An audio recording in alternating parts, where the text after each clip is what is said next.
ಸ್ನೇಹಿತರೆ, ಮೀಡಿಯಾ ಮಾಸ್ಟರ್ಸ್ಗೆ ಸ್ವಾಗತ ಸುಸ್ವಾಗತ.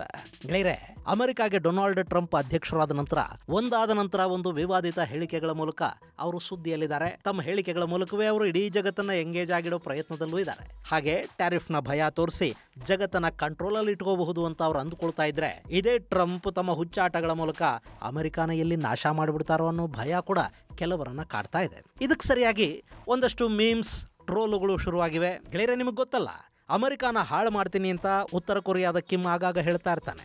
ಈಗ ಟ್ರಂಪ್ ಬಂದ ಮೇಲೆ ಅಮೆರಿಕಾನ ಹಾಳು ಮಾಡೋದಕ್ಕೆ ನೀವ್ಯಾರು? ನಾವು ಅದಕ್ಕೆ ಅವಕಾಶ ಕೊಡೋದಿಲ್ಲ. ಅದೇನಿದ್ರು ನಮ್ಮ ಕೆಲಸ, ನಾವು ನಮ್ಮ ಕೆಲಸಗಳನ್ನು ಬೇರೆಯವರು ಕಿತ್ಕೊಳ್ಳೋದಕ್ಕೆ ಬಿಡೋದಿಲ್ಲ ಅಂತ ಟ್ರಂಪ್ ಕಿಮ್ಗೆ ಹೇಳಿದ್ರಂತೆ. ಇದು ಹೊಸದಾಗಿ ಸೃಷ್ಟಿಯಾಗಿರುವ ಜೋಕು. ಅಂದ್ರೆ ಅಮೆರಿಕಾನ ಹಾಳು ಮಾಡೋದಕ್ಕೆ ಟ್ರಂಪೇ ಇರುವಾಗ ಗಿಮ್ಮು ಇವರೆಲ್ಲ ಇನ್ಯಾಕೆ ಅಂತ ಅಮೆರಿಕಾದವರೇ ಜೋಕ್ ಮಾಡೋದಕ್ಕೆ ಶುರು ಮಾಡಿದ್ದಾರೆ. ಈ ಜೋಕುಗಳನ್ನು ಹೊರತುಪಡಿಸಿದ್ರೆ ಅಮೆರಿಕ ಇವತ್ತು ಜಗತ್ತಿನ ಮೇಲೆ ಹೇರೋದಕ್ಕೆ ಹೋಗ್ತಾ ಇರೋ ಟ್ಯಾರಿಫ್ ಮುಂದಿನ ದಿನಗಳಲ್ಲಿ ಅಮೆರಿಕಾಗೆ ಶಾಪ ಆಗುತ್ತಾ ಅನ್ನೋ ಅನುಮಾನಗಳು ಇಲ್ಲಿ ಹುಟ್ಟುತ್ತಾ ಇವೆ. ಎಲ್ಲ ದೇಶಗಳ ಎಲ್ಲ ವಸ್ತುಗಳ ಮೇಲೂ ಟ್ಯಾರಿಫ್ ಹಾಕ್ತೀವಿ, ರೆಸಿಪ್ರೋಕಲ್ ಟ್ಯಾರಿಫ್ ಅನ್ನ ಹೇರ್ತೀವಿ ಅಂತ ಹೇಳ್ತಾ ಇರೋ ಟ್ರಂಪ್ ಔಷಧಗಳ ಮೇಲೆ ಕೂಡ ಟ್ಯಾರಿಫ್ ಅನ್ನ ಹೇರೋದಕ್ಕೆ ಹೋದ್ರೆ ಅಮೆರಿಕಾದ ಪರಿಸ್ಥಿತಿ ಏನಾಗುತ್ತೆ ಅನ್ನೋದು ಈಗ ಅಮೆರಿಕಾದಲ್ಲಿ ಚರ್ಚೆಗೆ ಕಾರಣವಾಗ್ತಾ ಇರೋ ವಿಷಯ. ಮತ್ತು ಅಂಥ ಕೆಲಸ ಮಾಡೋದಕ್ಕೆ ಹೋಗಬೇಡಿ ಅಂತ ಅಮೆರಿಕಾದ ಸಂಸ್ಥೆಗಳು ಟ್ರಂಪ್ಗೆ ಸಲಹೆ ಕೊಡ್ತಾ ಇವೆ. ಭಾರತ ಮಾತ್ರ ಟ್ಯಾರಿಫ್ ಹಾಕ್ತೀರಾ, ಹಾಕಿ ನೋಡೋಣ ಔಷಧಗಳ ಮೇಲೆ ಅಂತ ಕೂತಿದೆ. ಹಾಗಾದ್ರೆ ಅಮೆರಿಕಾದ ಔಷಧ ಮಾರುಕಟ್ಟೆ, ಅಲ್ಲಿ ಹೇರೋದಕ್ಕೆ ಹೋಗ್ತಾ ಇರುವ ಟ್ಯಾರಿಫ್ ಮತ್ತು ಇದರಿಂದ ಭಾರತದ ಮೇಲಾಗೋ ಪರಿಣಾಮ, ಅಮೆರಿಕಾದಲ್ಲಿ ಉಂಟಾಗುವ ಪರಿಸ್ಥಿತಿಗಳ ಬಗ್ಗೆ ಒಂದಷ್ಟು ಮಾಹಿತಿಯನ್ನ ನಾವಿಲ್ಲಿ ನೋಡೋಣ.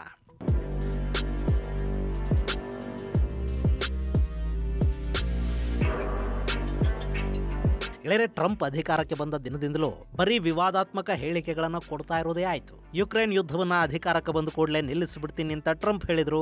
ಆದ್ರೆ ಯುದ್ಧ ನಿಲ್ಲೋದಿರಲಿ, ಟ್ರಂಪ್ ನೇತೃತ್ವದ ಅಮೆರಿಕ ರಷ್ಯಾನ ಬೆಂಬಲಿಸ್ತಾ ಇದೆಯಾ, ಯುಕ್ರೇನನ್ನ ಬೆಂಬಲಿಸ್ತಾ ಇದೆಯಾ ಅನ್ನೋದು ಕೂಡ ಇನ್ನೂ ಅಲ್ಲಿ ಖಚಿತವಾಗಿ ಗೊತ್ತಾಗ್ತಾ ಇಲ್ಲ. ನಾವು ಕೊಟ್ಟಿರೋ ಹಣಕ್ಕೆ ರಿಟರ್ನ್ಸ್ ಬೇಕು ಅಂತ ಒಮ್ಮೆ ಟ್ರಂಪ್ ಹೇಳ್ತಾರೆ, ಯುಕ್ರೇನಿನ ಮಿನರಲ್ಸ್ ಮೇಲೆ ನಮಗೆ ಅಧಿಕಾರ ಬೇಕು ಅಂತಾರೆ. ಆಯ್ತು, ಕೊಡ್ತೀವಿ ಅಂತ ಯುಕ್ರೇನ್ ಹೇಳಿದ ಕೂಡಲೇ ಜೆಲೆನ್ಸ್ಕಿ ಒಬ್ಬ ಜೋಕರ್ರು, ಅವನೊಬ್ಬ ಡಿಕ್ಟೇಟರ್ರು, ಚುನಾವಣೆಯನ್ನೇ ಮಾಡದೆ ಆತ ದೇಶವನ್ನು ಹೇಗೆ ಆಳ್ತಾ ಇದ್ದಾನೆ ಅಂತ ಟ್ರಂಪ್ ಕೇಳ್ತಾರೆ. ರಷ್ಯಾ ಜೊತೆ ಮಾತುಕತೆಗೆ ಸಿದ್ಧವಾಗ್ತಾರೆ. ಹಾಗಾದ್ರೆ ಟ್ರಂಪ್ ಮನಸ್ಸಲ್ಲಿ ಏನಿದೆ? ಅವರಿಗೂ ಅದು ಖಚಿತವಾಗಿ ಗೊತ್ತಿದೆಯೋ ಇಲ್ವೋ? ಇನ್ನು ಇಸ್ರೇಲ್ನ ಪ್ರಧಾನಿ ನೆತನ್ಯಾಹು ಅವರನ್ನ ನಿಂದಿಸಿ ಮಾತನಾಡಿದ್ದ ಅಮೆರಿಕಾದ ಕೆಲ ರಾಜಕೀಯ ವಿಶ್ಲೇಷಕರ ವಿಡಿಯೋಗಳನ್ನ ಟ್ರಂಪ್ ತಮ್ಮ ಸೋಷಿಯಲ್ ಮೀಡಿಯಾಗಳಲ್ಲಿ ಶೇರ್ ಮಾಡ್ತಾರೆ. ಅದರ ಬೆನ್ನಲ್ಲೇ ನೆತನ್ಯಾಹುನ ಕರೆಸ್ಕೊಂಡು ಮಾತಾಡ್ತಾರೆ. ಅವರಿಗೆ ಆಯುಧಗಳನ್ನ ಕೊಡೋ ಡೀಲಿಗೆ ಸಹಿ ಹಾಕ್ತಾರೆ. ಗಾಜಾನ ಕ್ಲೀನ್ ಮಾಡಿ ಅಲ್ಲಿರೋ ಪ್ಯಾಲೆಸ್ತೀನಿಯರನ್ನ ಅಲ್ಲಿಂದ ಜೋರ್ಡಾನಿಗೆ, ಈಜಿಪ್ಟ್ಗೆ ಕಳುಹಿಸಿ ಗಾಜಾನ ಪ್ರವಾಸಿ ಕೇಂದ್ರ ಮಾಡ್ತೀವಿ, ಅಲ್ಲಿಗೆ ಅಮೆರಿಕ ಬಂದು ಕೂತ್ಕೊಳ್ಳುತ್ತೆ ಅಂತ ಹೇಳ್ತಾರೆ. ಇದಾಗೋ ಕೆಲಸನಾ? ಇದಕ್ಕೆ ಅಕ್ಕಪಕ್ಕದ ಅರಬ್ ದೇಶಗಳು ಒಪ್ಪುತ್ವಾ? ಇಷ್ಟಕ್ಕೂ ಈಜಿಪ್ಟ್, ಜೋರ್ಡಾನ್ ಆದರೂ ಈ ಗಾಜಾದ ಪ್ಯಾಲೆಸ್ತೀನಿಯರನ್ನ ಯಾಕೆ ತಮ್ಮ ದೇಶದೊಳಗೆ ಬಿಟ್ಟುಕೊಳ್ಳುತ್ತವೆ? ಇದು ಪ್ರಾಕ್ಟಿಕಲ್ ಆಗಿ ಸಾಧ್ಯವಾಗುವ ಕೆಲಸ ಅಲ್ಲ ಅನ್ನೋದು ಟ್ರಂಪ್ಗೂ ಗೊತ್ತಿದೆ. ಆದ್ರೆ ಒಂದು ಹಾವು ಬಿಡೋದು, ನಾವು ನಿಮ್ಮ ನೆಲನ ಆಕ್ರಮಿಸ್ಕೊಂಡು ಬಿಡ್ತೀವಿ ಅಂತ ಹೇಳಿದ್ರೆ ಅಲ್ಲೊಂದು ಸಣ್ಣ ಗೊಂದಲ ಶುರು ಆಗುತ್ತೆ. ಅವ್ರು ಅದರ ಬಗ್ಗೆ ಯೋಚಿಸ್ತಾ ಬೇರೇನೂ ಮಾಡೋದಕ್ಕಾಗದೆ ಕೂತ್ಕೊಳ್ಳೋ ಹಾಗೆ ಮಾಡೋದು. ಈಗ ನಮ್ಮ ಕಡೆ ಯಾವುದೋ ಊರಿನ ಹತ್ರ ಏರ್ಪೋರ್ಟೋ ಕಾರ್ಖಾನೆನೋ ಬಂದುಬಿಡುತ್ತೆ ಅಂತ ಹೇಳಿ ಜಮೀನನ್ನ ಸರ್ಕಾರ ವಶಪಡಿಸ್ಕೊಳ್ಳುತ್ತೆ ಅನ್ನೋ ಸುದ್ದಿ ಹಬ್ಬಿಸ್ಬಿಟ್ಟು ಅಲ್ಲಿ ರೈತರು ಏನು ಮಾಡಬೇಕು ಅನ್ನೋದು ಗೊತ್ತಾಗದೆ ಗೊಂದಲದಲ್ಲಿ ಉಳಿದು ಹೋಗೋ ಹಾಗೆ ಮಾಡಿ ಕೆಲವರು ತಮ್ಮ ಜಮೀನುಗಳ ಬೆಲೆ ಏರಿಸ್ಕೊಳ್ತಾರಲ್ಲ, ಆ ಥರದ ಗೊಂದಲವನ್ನು ಸೃಷ್ಟಿ ಮಾಡೋ ತಂತ್ರ ಇದು.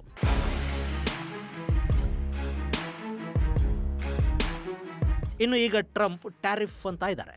ಗೆಳೆಯರೆ, ಅಮೆರಿಕ ಜಗತ್ತಿನ ನಾನಾ ದೇಶಗಳ ಮೇಲೆ ಟ್ಯಾರಿಫ್ ಅನ್ನ ಹೇರುವ ಮೂಲಕ ತನ್ನ ಆಮದು ರಫ್ತಿನ ನಡುವೆ ಇರುವ ಅಂತರವನ್ನ, ಅಂದ್ರೆ ಟ್ರೇಡ್ ಡೆಫಿಸಿಟ್ ಅನ್ನ ಕಡಿಮೆ ಮಾಡ್ಕೋಬೇಕು ಅಂತ ಬಯಸ್ತಾ ಇದೆ. ಸದ್ಯಕ್ಕೆ ಅಮೆರಿಕದ ಟ್ರೇಡ್ ಡೆಫಿಸಿಟ್ ಸುಮಾರು $918 ಬಿಲಿಯನ್, ಅಂದ್ರೆ ಹೆಚ್ಚು ಕಡಿಮೆ $1 ಟ್ರಿಲಿಯನ್ ನಷ್ಟಿದೆ. ಇಲ್ಲಿ ಅತಿ ಹೆಚ್ಚು ಟ್ರೇಡ್ ಡೆಫಿಸಿಟ್ ಇರೋದು China, Mexico, Vietnam, Ireland, Germany, Canada ಮುಂತಾದ ದೇಶಗಳ ಜೊತೆಗೆ ಆ ಪಟ್ಟಿಯಲ್ಲಿ ಭಾರತ 10ನೇ ಸ್ಥಾನದಲ್ಲಿದೆ. ಇನ್ನು ಈ ಟ್ರೇಡ್ ಡೆಫಿಸಿಟ್ ಅನ್ನ ಕಡಿಮೆ ಮಾಡಿಕೊಂಡು ಟ್ರೇಡ್ ಬ್ಯಾಲೆನ್ಸ್ ಅನ್ನು ಸಾಧಿಸಬೇಕು ಅಂದ್ರೆ ಒಂದು, ಅಮೆರಿಕ ತನ್ನ ಆಮದನ್ನು ಕಡಿಮೆ ಮಾಡ್ಕೋಬೇಕು ಅಥವಾ ತನ್ನ ರಫ್ತನ್ನು ಹೆಚ್ಚು ಮಾಡ್ಕೋಬೇಕು. ಈ ಎರಡೂ ಅಲ್ಲದೆ ಆಮದಾಗುವ ವಸ್ತುಗಳ ಮೇಲೆ ಸುಂಕವನ್ನು ಹೇರಿ ಅದರಿಂದ ಲಾಭ ಮಾಡ್ಕೋಬೇಕು. ಇನ್ನು ಆಮದು ಕಡಿಮೆ ಆಗಬೇಕು ಅಂದ್ರೆ ವಿದೇಶಿ ವಸ್ತುಗಳಿಗೆ ಅಮೆರಿಕಾದ ಮಾರುಕಟ್ಟೆಯಲ್ಲಿ ಬೇಡಿಕೆಯನ್ನು ಕಡಿಮೆ ಮಾಡಬೇಕು. ಅದು ಸಾಧ್ಯ ಆಗಬೇಕು ಅಂದ್ರೆ ಆ ವಸ್ತುಗಳ ಬೆಲೆ ಹೆಚ್ಚಾಗಬೇಕು. ಸೊ ಅಮೆರಿಕ ಟ್ಯಾರಿಫ್ ಪದ್ಧತಿಯನ್ನು ಅಳವಡಿಸ್ಕೊಳ್ಳೋದಕ್ಕೆ ಹೋಗ್ತಾ ಇದೆ. ಅದರ ಭಾಗವಾಗಿ ಮೆಕ್ಸಿಕೋ, ಕೆನಡಾಗಳ ಮೇಲೆ ಈಗಾಗಲೇ 25% ಟ್ಯಾರಿಫ್ ಘೋಷಣೆ ಮಾಡಿರುವ ಅಮೆರಿಕ ಚೈನಾದ ವಸ್ತುಗಳ ಮೇಲೆ 10% ಸುಂಕ ಹೇರುವುದಾಗಿ ತಿಳಿಸಿದೆ. ಗೆಳೆಯರೆ, ಇಲ್ಲಿ ಟ್ಯಾರಿಫ್ ಅನ್ನೋದು ಒಂದು ದೇಶಕ್ಕೆ ಯಾವಾಗ ಲಾಭ ಆಗುತ್ತೆ ಅಂದರೆ ಈಗ ಒಂದೇ ವಸ್ತು ಅಮೆರಿಕದ ಮಾರುಕಟ್ಟೆಯಲ್ಲಿ ಅಮೆರಿಕದ ತಯಾರಿಕಾ ಸಂಸ್ಥೆಗಳು ಉತ್ಪಾದನೆ ಮಾಡ್ತಾ ಇವೆ, ಅದನ್ನು ಹೊರ ದೇಶಗಳು ಕೂಡ ಅಮೆರಿಕಾಗೆ ರಫ್ತು ಮಾಡ್ತಾ ಇವೆ ಅಂದಾಗ ಹೊರ ದೇಶಗಳಿಂದ ಬರುವ ವಸ್ತುಗಳ ಬೆಲೆ ಅಮೆರಿಕಾದ ವಸ್ತುಗಳ ಬೆಲೆಗೆ ಸಮಾನವಾಗಿದ್ದರೆ ಅಥವಾ ಅದಕ್ಕಿಂತ ಕಡಿಮೆ ಇದ್ದರೆ ಅಂಥ ಸಂದರ್ಭದಲ್ಲಿ ಸ್ವದೇಶಿ ವಸ್ತುಗಳ ಬೇಡಿಕೆ ಕಡಿಮೆ ಆಗುವ ಅಥವಾ ಅಲ್ಲಿ ಕಾಂಪಿಟೇಷನ್ ಉಂಟಾಗುವ ಸಾಧ್ಯತೆ ಇರುತ್ತೆ. ಇಂಥ ಸಂದರ್ಭಗಳಲ್ಲಿ ವಿದೇಶಿ ವಸ್ತುಗಳ ಮೇಲೆ ಆಮದು ಸುಂಕವನ್ನು ಹೇರುವ ಮೂಲಕ ಅವುಗಳ ಬೆಲೆ ಹೆಚ್ಚಾಗೋ ಹಾಗೆ ಮಾಡಿ ಸ್ವದೇಶಿ ತಯಾರಿಕಾ ಸಂಸ್ಥೆಗಳಿಗೆ ಲಾಭ ಮಾಡಿಕೊಟ್ರೆ ಅದು ಆಮದನ್ನು ಕಡಿಮೆ ಮಾಡಿ ಸ್ವದೇಶಿ ವಸ್ತುಗಳ ಮಾರಾಟ ಹೆಚ್ಚಾಗೋ ಹಾಗೆ ಮಾಡುತ್ತೆ. ಅದರ ಮೇಲೂ ವಿದೇಶಿ ವಸ್ತುಗಳ ಮಾರಾಟ ಹೆಚ್ಚಾದರೆ ಅದರಿಂದ ದೇಶಕ್ಕೆ ಆಮದು ಸುಂಕದ ಮೂಲಕ ಲಾಭ ಬರುತ್ತೆ. ಈಗ ನಮ್ಮಲ್ಲಿ ವಿದೇಶದಿಂದ ಆಮದು ಮಾಡಿಕೊಳ್ಳೋ ಕಾರು ಮತ್ತು ಬೈಕ್ಗಳ ಮೇಲೆ ಸರ್ಕಾರ 100% ಆಮದು ಸುಂಕವನ್ನು ವಿಧಿಸ್ತಾ ಇದೆ. ಹೀಗಾಗಿ ಆ ಆಮದು ವಸ್ತುಗಳ ಬೆಲೆ ವಿಪರೀತ ಹೆಚ್ಚಾಗುತ್ತೆ. ಇದರಿಂದ ಸ್ವದೇಶಿ ತಯಾರಿಕಾ ಕಂಪನಿಗಳಿಗೆ ಲಾಭ ಆಗುತ್ತೆ. ಅಕಸ್ಮಾತ್ ಮೋಹಕ್ಕೆ ಬಿದ್ದು ವಿದೇಶಿ ವಸ್ತುಗಳೇ ಬೇಕು ಅಂತ ಬಯಸಿದ್ರೆ ಅಂಥ ಶ್ರೀಮಂತರು ಹೆಚ್ಚು ಬೆಲೆ ಕೊಟ್ಟು ಆ ವಸ್ತುಗಳನ್ನು ಖರೀದಿ ಮಾಡ್ತಾರೆ. ಆ ಸಂದರ್ಭದಲ್ಲಿ ವಿದೇಶಿ ವಸ್ತುಗಳ ಮೇಲೆ ವಿಧಿಸಲಾದ ಆಮದು ಸುಂಕ ಭಾರತಕ್ಕೆ ಲಾಭವನ್ನು ತಂದುಕೊಡುತ್ತೆ. ಇದು ಟ್ಯಾರಿಫ್ ಮತ್ತು ಅದರಿಂದ ಆಗೋ ಲಾಭ. ಇನ್ನು ಇದು ಎಲ್ಲ ವಸ್ತುಗಳಿಗೂ ಅನ್ವಯ ಆಗತ್ತಾ ಗೆಳೆಯರೆ? ಅಮೆರಿಕ ಟ್ಯಾರಿಫ್ ಭಯ ಹೇರ್ತಿದ್ದ ಹಾಗೆ ಜಗತ್ತಿನ ನಾನಾ ದೇಶಗಳು ಅಮೆರಿಕ ಜೊತೆ ವ್ಯಾಪಾರ ಮಾತುಕತೆಗಳಿಗೆ ಮುಂದಾಗ್ತಾ ಇವೆ. ಇನ್ನಷ್ಟು ದೇಶಗಳು ನಾವು ಕೂಡ ನಿಮ್ಮ ಮೇಲೆ ಟ್ಯಾರಿಫ್ ಹೇರ್ತೀವಿ ಅಂತಲೂ ಹೇಳಿವೆ. ಆದರೆ ಈ ವಿಷಯದಲ್ಲಿ ಒಂಥರ ತಣ್ಣಗಿರೋದು ಮತ್ತು ಅಮೆರಿಕ ಜೊತೆ ವ್ಯಾಪಾರ ಒಪ್ಪಂದಕ್ಕೆ ಸಿದ್ಧತೆಗಳನ್ನು ಮಾಡಿಕೊಳ್ತಾ ಇರೋದು ಭಾರತ. ಗೆಳೆಯರೆ, ಭಾರತ ಮತ್ತು ಅಮೆರಿಕದ ನಡುವೆ ದೊಡ್ಡ ಮಟ್ಟದ ವ್ಯಾಪಾರ ಮತ್ತು ಟ್ರೇಡ್ ಡೆಫಿಸಿಟ್ ಏನಿಲ್ಲ. ಅಲ್ಲಿ ಡೆಫಿಸಿಟ್ ಅನ್ನೋದು ಸುಮಾರು 35 to 40 ಬಿಲಿಯನ್ ಡಾಲರ್ನಷ್ಟಿದೆ. ಇನ್ನು ಭಾರತ ಅಮೆರಿಕ ಜೊತೆ ವ್ಯಾಪಾರಗಳನ್ನು ಹೆಚ್ಚು ಮಾಡೋ ನಿಟ್ಟಲ್ಲಿ ಕೂಡ ಒಂದಷ್ಟು ಯೋಚನೆ ಮಾಡ್ತಾ ಇದೆ. ಹೀಗಾಗಿ ಬಹುಶಃ ಭಾರತದ ಮೇಲೆ ಅಮೆರಿಕದ ವಕ್ರದೃಷ್ಟಿ ಬೀಳದೇನೂ ಇರಬಹುದು. ಅಕಸ್ಮಾತ್ ಬಿತ್ತು ಅಂದರೆ ಅಮೆರಿಕ ಭಾರತದಿಂದ ಆಮದು ಮಾಡಿಕೊಳ್ಳೋ ಔಷಧಗಳ ಮೇಲೆ ಕೂಡ ಟ್ಯಾರಿಫ್ ಹೇರಿದರೆ ಅಮೆರಿಕದ ಗತಿ ಏನಾಗಬಹುದು ಅನ್ನೋದು ಈಗ ಚರ್ಚೆಗೆ ಕಾರಣವಾಗ್ತಾ ಇರೋ ವಿಷಯ.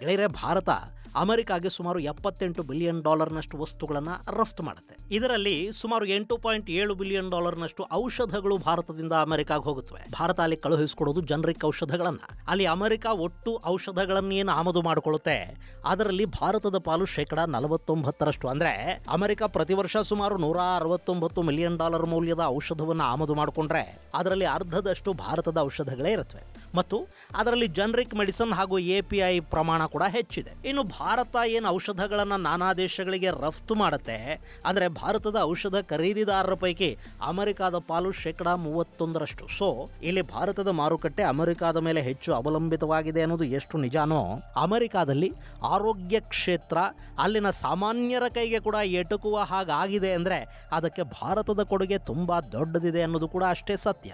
ಗೆಳೆಯರೆ, ಅಮೆರಿಕ, ಯುರೋಪ್ ಮುಂತಾದ ಕಡೆಗಳಲ್ಲಿ ಔಷಧಗಳು ತಯಾರಾಗೋದಿಲ್ಲ ಅಂತಲ್ಲ. ಇವತ್ತು ಜರ್ಮನಿ ಜಗತ್ತಿನ ಅತಿದೊಡ್ಡ ಔಷಧ ತಯಾರಿಕಾ ಕೇಂದ್ರ. ಆದರೆ ಅಲ್ಲಿ ಔಷಧಗಳಿಗೆ ಪೇಟೆಂಟ್ ಇರುತ್ತೆ. ಹೀಗಾಗಿ ಅವುಗಳ ಬೆಲೆ ತುಂಬಾ ಹೆಚ್ಚಿರುತ್ತೆ. ನಮ್ಮಲ್ಲಿ ಹಾಗಲ್ಲ. ಪೇಟೆಂಟ್ ಔಷಧಗಳ ಜೊತೆ ನಮ್ಮಲ್ಲಿ ಜನರಿಕ್ ಮೆಡಿಸಿನ್ ಕೂಡ ಸಿಗುತ್ತೆ. ಜಗತ್ತಿನ ಔಷಧ ಮಾರುಕಟ್ಟೆಯಲ್ಲಿ ಭಾರತದ ಜನರಿಕ್ ಔಷಧಗಳಿಗೆ ತುಂಬ ಬೇಡಿಕೆ ಯಾಕಿದೆ ಅಂದರೆ ಅವು ಕಡಿಮೆ ಬೆಲೆಗೆ ಸಿಗುತ್ತವೆ ಅನ್ನೋ ಕಾರಣಕ್ಕೆ. ಇನ್ನು ಔಷಧ ತಯಾರಿಕೆಗೆ ಬಳಕೆಯಾಗುವ API ಅಂದರೆ ಆಕ್ಟಿವ್ ಫಾರ್ಮಾ ಇಂಗ್ರೀಡಿಯೆಂಟ್ಸ್ ಕೂಡ ಜಗತ್ತಿನ 65% ಚೈನಾ ಹಾಗೂ ಭಾರತದಿಂದ ರಫ್ತಾಗಬೇಕು. ಅಮೆರಿಕದ ವಿಷಯಕ್ಕೆ ನಾವು ಬಂದರೆ ಅಲ್ಲಿ ಆಂಟಿವೈರಲ್ ಔಷಧಗಳ ತಯಾರಿಕೆಗೆ ಬಳಸುವ API 90% ಮತ್ತು ಜನರಿಕ್ API 83% ಬೇರೆ ದೇಶಗಳಿಂದ ಆಮದಾಗ್ತಾ ಇದೆ. ಇದರಲ್ಲೂ ಭಾರತ ಮತ್ತು ಚೈನಾಗಳ ಕೊಡುಗೆ ತುಂಬಾನೇ ಹೆಚ್ಚಿದೆ. ಈಗ ಚೈನಾದ ಎಲ್ಲ ವಸ್ತುಗಳ ಮೇಲೂ ಅಮೆರಿಕ 10% ಟ್ಯಾರಿಫ್ ಹಾಕ್ತಾ ಇದೆ. ಅದರ ಜೊತೆಗೆ ಭಾರತದ ಮೇಲೂ ಟ್ಯಾರಿಫ್ ಬಿದ್ದರೆ ಅದರಿಂದ ಭಾರತಕ್ಕೆಷ್ಟು ನಷ್ಟ ಆಗುತ್ತೋ ಅದಕ್ಕಿಂತ ಹೆಚ್ಚು ಅಮೆರಿಕಾಗೆ ನಷ್ಟ ಉಂಟಾಗುತ್ತೆ. ಈಗ ಜನ ಔಷಧಗಳನ್ನಂತೂ ತಗೊಳ್ಳೇಬೇಕಾ? ಅಮೆರಿಕದ ಔಷಧಗಳಿಗೆ ಹೋಲಿಕೆ ಮಾಡಿದ್ರೆ ಭಾರತದ ಜನರಿಕ್ ಮೆಡಿಸಿನ್ ಬೆಲೆ ಕಡಿಮೆ. ಅದರ ಮೇಲೆ ಟ್ಯಾರಿಫ್ ಹಾಕಿದ್ರೆ ಅವುಗಳ ಬೆಲೆ ಹೆಚ್ಚಾಗುತ್ತೆ. ಜನ ಅದನ್ನು ಖರೀದಿ ಮಾಡೋದನ್ನು ನಿಲ್ಲಿಸೋದಕ್ಕಂತೂ ಸಾಧ್ಯ ಆಗೋದಿಲ್ಲ. ಹೀಗಾಗಿ ಭಾರತದ ಔಷಧ ಅಮೆರಿಕದ ಮಾರುಕಟ್ಟೆಯಲ್ಲಿ ಮಾರಾಟ ಅಂತೂ ಆಗ್ತಲೇ ಇರುತ್ತೆ. ಆದರೆ ಅದರ ಬೆಲೆ ಏರಿಕೆಯ ಬಿಸಿ ಅಮೆರಿಕದ ನಾಗರಿಕರಿಗೆ ತಟ್ಟತ್ತೆ. ಇಲ್ಲಿ ಭಾರತದ ಔಷಧಗಳ ಬೆಲೆ ಅಮೆರಿಕದ ಔಷಧಗಳಿಗಿಂತ ಹೆಚ್ಚಾಯಿತು ಅಂದರೆ ಆಗ ಅಮೆರಿಕ ಕಂಪನಿಗಳ ಔಷಧಗಳನ್ನೇ ಜನ ಖರೀದಿ ಮಾಡ್ತಾರೆ ಅಂತ ಅಂದ್ಕೊಳ್ಳೋ ಹಾಗೂ ಇಲ್ಲ. ಯಾಕೆಂದರೆ ಅಮೆರಿಕದ ಕಂಪನಿಗಳು ಔಷಧ ತಯಾರಿಗೆ ಭಾರತ ಮತ್ತು ಚೈನಾಗಳಿಂದಲೇ APIಯನ್ನು ಆಮದು ಮಾಡ್ಕೋಬೇಕು. ಅದರ ಮೇಲೂ ಟ್ಯಾರಿಫ್ ಬಿದ್ದರೆ ಅವುಗಳ ಬೆಲೆ ಕೂಡ ಹೆಚ್ಚಾಗುತ್ತೆ ಅಲ್ವಾ? ಆಗ ಅಲ್ಲಿನ ಕಂಪನಿಗಳ ಪ್ರೊಡಕ್ಷನ್ ಕಾಸ್ಟ್ ಹೆಚ್ಚಾಗುತ್ತೆ. ಅಗೈನ್ ಅಲ್ಲಿ ಅವರ ಔಷಧಗಳ ಬೆಲೆ ಕೂಡ ಹೆಚ್ಚಾಗಬೇಕು. ಇದರಿಂದ ಸಮಸ್ಯೆಗೀಡಾಗೋದು ಅಮೆರಿಕ ಜನಾನೇ. ಯಾಕೆಂದ್ರೆ ಈ ಟ್ಯಾರಿಫ್ನ ಭಾರ ಅವರ ಜೇಬುಗಳ ಮೇಲೆ ಬೀಳುತ್ತೆ. ಅಮೆರಿಕದ ವೈದ್ಯಕೀಯ ಕ್ಷೇತ್ರ ಇದರಿಂದ ಸಮಸ್ಯೆಗೆ ಈಡಾಗುತ್ತೆ. ಇದು ಗೊತ್ತಿರೋದ್ರಿಂದಲೇ ಅಮೆರಿಕದ ಹೆಲ್ತ್ ಡಿಸ್ಟ್ರಿಬ್ಯೂಷನ್ ಅಲಯನ್ಸ್ ಔಷಧಗಳ ಮೇಲೆ ಟ್ಯಾರಿಫ್ ಹೇರೋದಕ್ಕೆ ಹೋಗಬೇಡಿ ಅಂತ ಟ್ರಂಪ್ ಸರ್ಕಾರಕ್ಕೆ ಸಲಹೆಯನ್ನು ಕೊಡ್ತಾ ಇದೆ. ಹಾಗೇನಾದರೂ ಮಾಡಿದರೆ 2 ಸಮಸ್ಯೆಗಳಾಗುತ್ತವೆ. ಭಾರತದಿಂದ ಚೈನಾದಿಂದ ಔಷಧ ಆಮದು ಆಗದೇ ಇದ್ದರೆ ಅಮೆರಿಕದ ಔಷಧ ತಯಾರಿಕಾ ಕಂಪನಿಗಳು ಹಾಗೂ ಆರೋಗ್ಯ ಕ್ಷೇತ್ರದ ಮೇಲೆ ಒತ್ತಡ ಹೆಚ್ಚಾಗುತ್ತೆ. ಅದನ್ನು ನಿಭಾಯಿಸೋ ಶಕ್ತಿ ಸದ್ಯಕ್ಕೆ ಅಮೆರಿಕಾಗಿಲ್ಲ. ಜೊತೆಗೆ ಔಷಧಗಳ ಬೆಲೆ ಹೆಚ್ಚಾದರೆ ಅಮೆರಿಕದ ನಾಗರಿಕರು ಸಂಕಷ್ಟಕ್ಕೀಡಾಗಬೇಕಾಗತ್ತೆ. ಹೀಗಾಗಿ ಯಾವುದೇ ಕಾರಣಕ್ಕೂ ಔಷಧಗಳ ಮೇಲೆ ಟ್ಯಾರಿಫ್ ಹಾಕಬೇಡಿ ಅಂತ ಅವ್ರು ಹೇಳ್ತಾ ಇದ್ದಾರೆ. ಹಾಗೆ ಟ್ಯಾರಿಫ್ ಹಾಕಲೇಬೇಕು ಅನ್ನೋದಾದರೆ ಮಿತ್ರ ದೇಶಗಳ ಜೊತೆಗಿನ ಆಮದನ್ನು ಹೆಚ್ಚು ಮಾಡ್ಕೊಳ್ಳಿ, ಅವರನ್ನ ಟ್ಯಾರಿಫ್ನಿಂದ ಹೊರಗಿಡಿ, ಶತ್ರು ದೇಶಗಳನ್ನು ಟ್ಯಾರಿಫ್ ಪಟ್ಟಿಗೆ ಬೇಕಾದರೆ ಸೇರಿಸ್ಕೊಳ್ಳಿ ಅಂತ ಕೂಡ ಆ ಅಲಯನ್ಸ್ ಹೇಳ್ತಾ ಇದೆ. ಅಂದರೆ ಭಾರತದ ಮೇಲೆ ಟ್ಯಾರಿಫ್ ಹೇರೋದಕ್ಕೆ ಹೋಗಬೇಡಿ ಅನ್ನೋದು ಅವರು ಪರೋಕ್ಷವಾಗಿ ಕೊಡ್ತಾ ಇರೋ ಸಲಹೆ.